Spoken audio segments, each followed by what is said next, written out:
মুস্তাফিজ আজকে আইপিএল নিলামে কলকাতা নাইট রাইডার্সে বিক্রি হয়েছে 9,20,00,000 টাকা। Your reaction?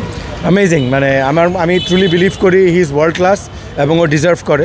এতদিন হয়তো বা 2 কোটি 3 কোটি 4 কোটি আমি জানি না কী ফিগারে ছিল, বাট সামবাডি হু ডিজার্ভস ইট। এত বছর ধরে খেলছে এবং ও কিন্তু T20 অনেক রেকর্ডও হোল্ড করে, number of dots, the amount of wicket. So I truly think he deserves it. Maybe আমরা হয়তো বা ওয়ার্ল্ডের কাছে মাইনর টিম বলে আমাদেরকে ওইভাবে ভ্যালিউ করে নেই, বাট আই এম শিওর যেটা ও পেয়েছে ই ট্রুলি ডিজার্ভস ইট।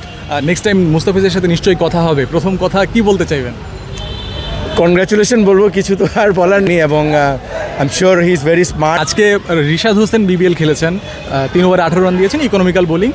তার পারফরমেন্স অবশ্যই দেখা হয়েছে বা শোনা হয়েছে, কেমন লাগছে তার না, পারফরমেন্স? Very happy. ওর সাথে ইনফ্যাক্ট কথা হয়েছে, ওর সাথে মেসেজ এক্সচেঞ্জ থাকি, বিকজ আই ট্রুলি বিলিভ যে ও আরেকটা পার্টি অফ ওয়ার্ল্ডে গিয়েছে এবং ওর জন্য তো এটা ফার্স্ট এক্সপিরিয়েন্স। ওর সাথে টাচে থাকার চেষ্টা করি, কেমন আছে না আছে। Glad that he is enjoying. ও এখানে is a very smart kid, খুব ভালোভাবে সে ডেভেলপ হয়েছে। So he is also very happy, though wicket পায়নি but he bowl terrifically well. সেটা ওর জন্য এবং বাংলাদেশ ক্রিকেটের জন্য খুব ভালো।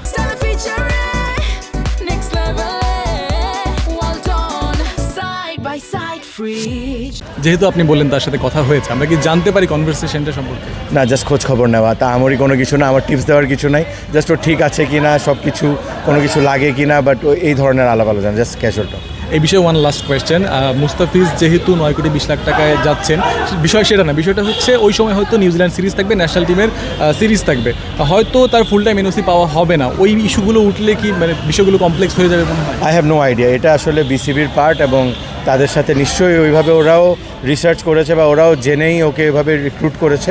সো আই এম শিওর তারা সব ব্যাকগ্রাউন্ডগুলো চেক করেই তাকে এভাবে রিক্রুট করেছে। ওকে, আর আমি মনে করি হি ট্রুলি ডিজার্ভস ইট। আমার কাছে মনে হয় যে সে এই ধরনের অ্যামাউন্ট যদি প্যাট কামিন্স 20 কোটি বা স্টার 20 কোটি পেয়ে আগে থাকে, তো মুস্তাফিজের আগে পাওয়া উচিত ছিল।